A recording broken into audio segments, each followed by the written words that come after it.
हनुमानगढ़ जिले का Rathi Kheda ethanol factory का मामला आ गया है काफ़ी सुर्खियों में। पूरे इंडिया के अंदर इसकी चर्चा होनी शुरू हो चुकी है।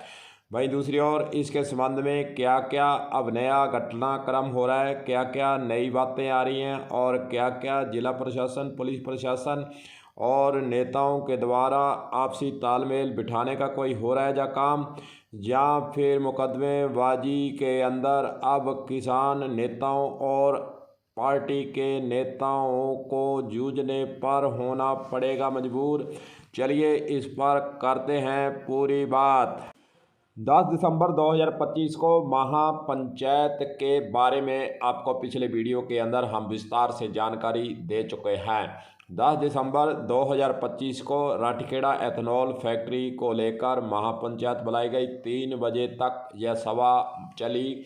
सभा के बाद फिर बार बार सभा के अंदर चेतावनी, अल्टीमेटम किसान नेताओं के द्वारा दिया जा रहा था कि वार्ता आकर करें और स्थिति को देखते हुए निर्माण कार्य फैक्ट्री का बंद कर दें, लेकिन बात नहीं बनी। उसके बाद फिर 3 बजे बाद किसानों के द्वारा जत्थों के रूप में वहां से रवानगी कूच फैक्ट्री की ओर कर दिया गया। उसके बाद की स्थिति फिर आपके सामने तस्वीरों में तनावपूर्ण स्थिति वहां पर बनी और किसानों और पुलिस के बीच में झड़पें भी होती हैं, लाठीचार्ज भी होता है, बल प्रयोग भी होता है, आंसू गैस के गोले भी छोड़े जाते हैं। और वहां पर हर पुलिस वाला अपने प्रयास यह कर रहा था कि किसी तरह से इस तरह तनातनी का माहौल नहीं रहे, लेकिन किसान जो नेता अगुआ नेता था वे भी चाहते थे कि किसी प्रकार की आपस में झड़प नहीं होनी चाहिए। शांतिपूर्वक जो तनाव के बीच में मामला चल रहा था उसको शांत करने का प्रयास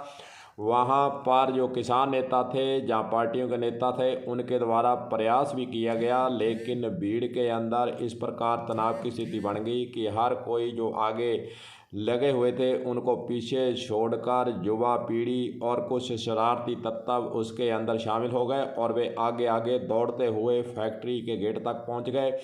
ज़बरदस्ती अंदर करने का उन्होंने प्रवेश किया। उसके बाद फिर स्थिति बिगड़ी और फिर लाठीचार्ज, बल प्रयोग, आपस में लाठी बाटा जंग भी हुआ। जो तमाम बातें आपको पिछले वीडियो के अंदर भी हम बता चुके हैं। उसके बाद फिर आगजनी की घटना हुई फैक्ट्री के अंदर। जो पुलिस के निजी वाहन थे, सरकारी थे, जहाँ कंपनी के थे, मोटरसाइकिल थे, कारें थी और जेसीबी थी, उसके उन फिर आग के हवाले भी वहाँ पर कर दिया गया। तमाम तरह की बातें वहाँ पर हो चुकी हैं। उसके बाद फिर स्थिति टिब्बी क्षेत्र के अंदर तनावपूर्ण बनी रही और बनी हुई है। हालांकि अभी शांति का वहाँ पर जो प्रयास हो रहा है वह सफल नहीं हो रहा। एडीजीपी भी वहाँ पहुँचे, आईजी पहुँचे, पुलिस, कलेक्टर सब यहाँ पर वार्ता करने के लिए प्रयास भी करते रहे किसान नेताओं के साथ। हालांकि वार्ता हुई है।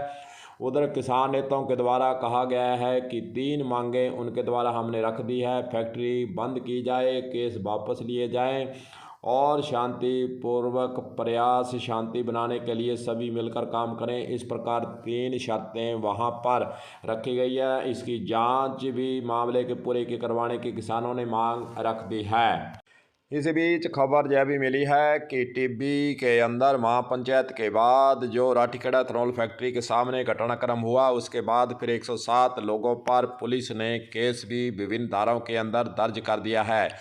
टिब्बी पुलिस की ओर से थाना प्रभारी हंसराज लूणा की ओर से दर्ज किए गए मुकदमे में सांसद कुलदीप इंदौरा, संगरिया विधायक अभिमन्यु पूनिया, कांग्रेस जिलाध्यक्ष मनीष मक्कासर, पूर्व जिलाध्यक्ष सुरेंद्र दादरी, भादरा के पूर्व विधायक बलवान पूनिया, पूर्व प्रधान जयदेव बिडासरा, शबनम गुदारा, कामरेड जगजीत सिंह जग्गी, मंगेश चौधरी, रेशम सिंह मानुका, संदीप गुरुसार, काका सिंह, रोड़ी कपूर, अभिमन्यु कुहाड़, सुभाष मक्कासर, राय साहब चाहर, रविंदर सिंह चक, ज्वाला सिंह वाला, कामरेड रघुवीर वर्मा, ओम दुर्गेश्वर, प्रियंका चाहर, मनीष अरोड़ा, नौहर पंचायत समिति प्रधान सोहन ढिल, रमनदीप कौर चौटाला के रविंदर फागोड़िया सहित कई जनप्रतिनिधियों और किसान नेताओं सहित 107 लोगों के खिलाफ महापंचायत में आए 5000 लोगों की भीड़ को भाषण के जरिए दुष्प्रेरित करने का आरोपी नामजद भी कर दिया गया। विभिन्न धाराओं में मुकदमा दर्ज कर दिया। कुछ गिरफ्तारियां भी हो चुकी हैं।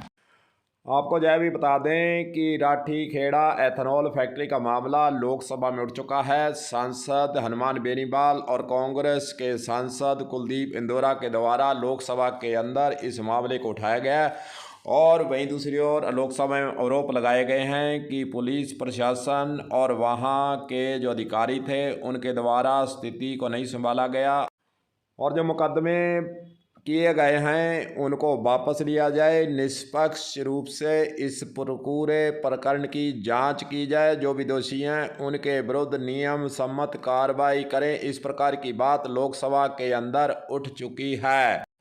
आपको यह भी बता दें कि टिब्बी के अंदर बड़े आला अधिकारी और पुलिस के बड़े अधिकारी वहां पर स्थिति पर नज़र बनाए हुए हैं और वहां पर शांति व्यवस्था बहाल करने के लिए प्रयास में जुटे हुए हैं। और इसी बीच गुरुद्वारा टिब्बी के अंदर किसान संगठनों और संघर्ष समिति की दिन भर बैठकें भी होती रही और प्रशासन से एक बार उनकी बात हुई, जो कि 3 मांगे आपको बताई जा चुकी हैं जो किसान संगठनों के द्वारा प्रशासन के आगे रख दिया।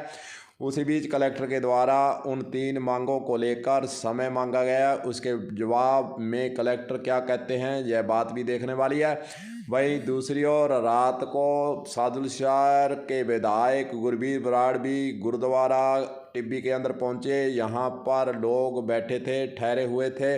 उनके साथ रात को उन्होंने जाकर वस्तुस्थिति के बारे में मौका मुआयना भी किया है और फैक्ट्री का मौका मुआयना किया गया। साथ ही वहाँ पर जो संगठन वहाँ पर किसान संगठन बैठे हैं, आम जन बैठे हैं, उनसे उन्होंने बातचीत की।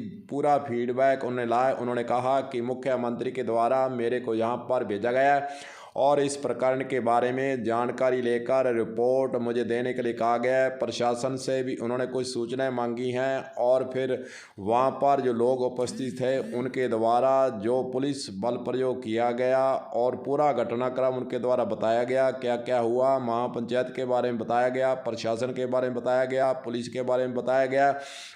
विधायक गुरवीर बराड़ के द्वारा कहा गया है कि पूरी बात आपकी हमने सुन ली है, आपके साथ न्याय किया जाएगा और साथ ही इस प्रकरण को कैसे निपटाया जाए, कैसे शांति व्यवस्था की जाए, कैसे रास्ता निकाला जाए, तमाम बातों पर विचार करेंगे। मुख्यमंत्री को मैं अपनी रिपोर्ट दूंगा। प्रशासन से कुछ सूचनाएं भी मांगी हैं और साथ ही मुख्यमंत्री से बात कर इस प्रकरण को शांत करने और किसानों को न्याय दिलाने के लिए मेरी तरफ से पूरे प्रयास रहेंगे। इस प्रकार की बात उन्होंने गुरुद्वारा टिब्बी के अंदर आमजन के सामने कही है।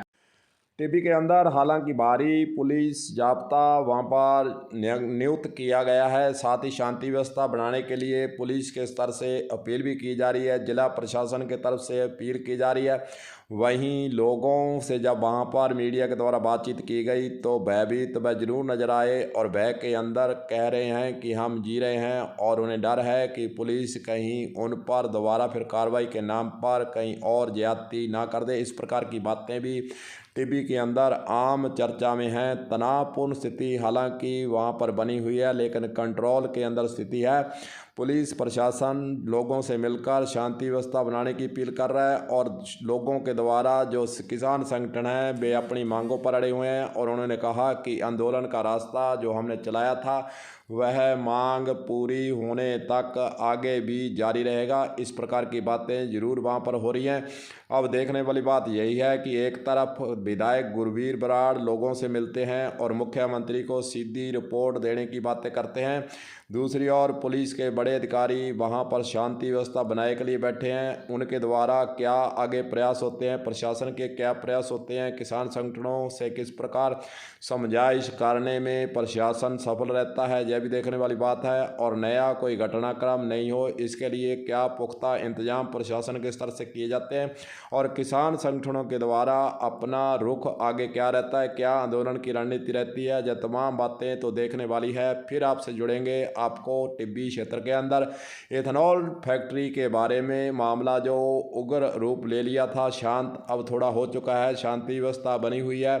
उसके बावजूद अब कोई नया घटनाक्रम या फिर नई कोई बात नई खबर आती है तो आपको पुनः जुड़कर फिर हम बताने का प्रयास जरूर करेंगे। तो गुरदेव सिंह सैनी को दीजिए जय हिंद, इजाज़त, नमस्कार।